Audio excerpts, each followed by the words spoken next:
Brandon Moore had always believed he knew his wife. 28 years of marriage should mean something, should build a foundation solid enough to weather life's storms. He was 52, with gray at his temples, a senior logistics manager in Charlotte, North Carolina. Melissa, 49, worked as a corporate events coordinator, always sociable, outgoing, full of energy. Their 2 daughters had already moved out. Rachel worked as a designer in Boston. Sophie was in grad school in Atlanta. All that remained were the 2 of them, navigating the calm waters of a mature marriage, or at least that's what Brandon thought, until 3 months ago. Melissa always had work dinners, always had demanding clients, always had events that ran late. Brandon never questioned her because he trusted her, but lately, late meant almost midnight, sometimes past midnight. And when he called, worried, her tone came laced with irritation, as if caring about her was some kind of crime. Matic build. On Thursday night, the last straw broke. Brandon sat in the living room and glanced at the clock, 11:40 p. Melissa had left at 7 for a client dinner. He picked up the phone and called. She answered on the 4th ring, her voice muffled by music and background chatter. "Hey, I just wanted to check if everything's okay." "If you'll be much longer," Brandon said, trying to sound casual. Her reply hit like a slap. "Don't call me. I'm not your property." Her voice was cold, sharp, filled with contempt he'd never heard before. Then she hung up. Brandon sat there, phone in hand, the silence of the house echoing like an empty chamber. Those words weren't just rude. They carried distance, disdain, and something far worse. Something he didn't want to name, because naming it would make it real. He couldn't sleep that night. Tense music. Suspicion grows. Melissa came home just before 1 a.m. He heard the garage door, the car pulling in, footsteps climbing the stairs. Brandon pretended to be asleep.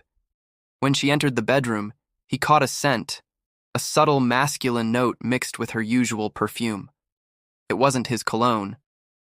It was more expensive, more refined. Melissa didn't say a word. She went straight to the bathroom, turned on the shower, and stayed there for nearly 20 minutes, as if she were washing away more than just fatigue. When she finally got into bed, she turned to the opposite side, tucked her phone under her pillow, and said nothing. Brandon just stared at the ceiling, feeling the space between them stretch into miles. Morning.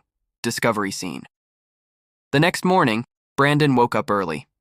He went downstairs quietly, entered the home office, turned on the computer, and brewed a strong pot of coffee. Then he logged into their joint bank account. They'd always had financial transparency, paid bills together, planned together, trusted each other. At least, that's what he believed. The past 3 months of statements told a story Brandon didn't recognize. Reservations at boutique hotels, expensive dinners, men's gifts, high-end cologne. He printed everything, page after page, grabbed a red pen, and highlighted every suspicious transaction. His logistics background kicked in. He followed the trail, connected the dots. $35,000. She'd spent $35,000 in 3 months. Confrontation scene, firm, controlled voice. When Melissa came down for coffee, it was already 8:30 a.m. She was dressed up, makeup flawless, blue silk blouse, high heels, too polished for a Saturday morning. "I'm meeting a client to go over an event," she said casually. Brandon sat at the table, the bank statement spread before him. He didn't speak. He just pushed the papers toward her. She froze. Her cup trembled. The color drained from her face. "What is this?" she asked quietly. "This," Brandon said evenly, "is our joint bank account. The one we've always been transparent about." He pointed to the red marks. "Can you explain these hotel bookings?" "The Chateau Inn, 5 times. The Rose Boutique Hotel, 3. These dinners at Amal's and Le Bernardine, $1,000 tabs, these Brooks Brothers purchases, men's cologne, a $700 watch. All these charges, I don't recognize a single one," Melissa stammered. They're work expenses, Brandon. I plan events. I need to check venues, entertain clients. Entertain clients, Brandon repeated, voice calm but cold. You entertain clients at boutique hotels? You buy men's gifts? You dine romantically at 11 at night? And when I call, you tell me I don't own you? He stood slowly, his chair scraping the floor. Who is he, Melissa? Her voice cracked. You're overreacting. You're being paranoid. Brandon slammed his hand on the table, not violently, just enough to rattle the mugs. Don't insult me. I have 3 months of proof, $35,000 of lies. So I'll ask again, who is he? The silence was crushing. Then finally she whispered, It's Justin Carver. Brandon felt his heart stop. Justin? That client from your firm? The married real estate guy? She nodded, trembling. It just happened. He understood me. Made me feel special. Not like you.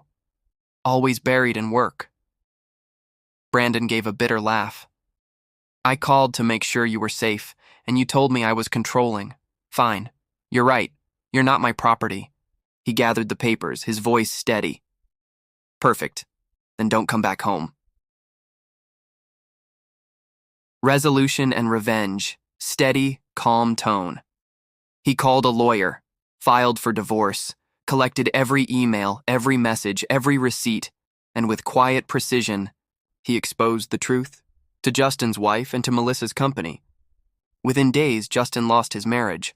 Melissa lost her job. Her career collapsed. Her name tarnished in every professional circle. When the divorce reached court, the judge sided fully with Brandon. He kept the house, the savings, the retirement, everything. Melissa left with nothing but regret. Closing. Reflective, peaceful tone. Months later, Brandon rebuilt his life. He sold the old house, bought a new apartment overlooking the lake, started traveling, reconnected with his daughters, and rediscovered peace. Then, one quiet afternoon, he saw Melissa again. Older, tired, alone. She sat across from him and whispered, I ruined everything, didn't I? Brandon simply replied, You didn't ruin everything, Melissa. You ruined yourself. You traded love for illusion, and now you have all the freedom you wanted. He stood, left a 20 on the table, and walked out. Calm, whole, free. Because sometimes the greatest revenge is simply living well.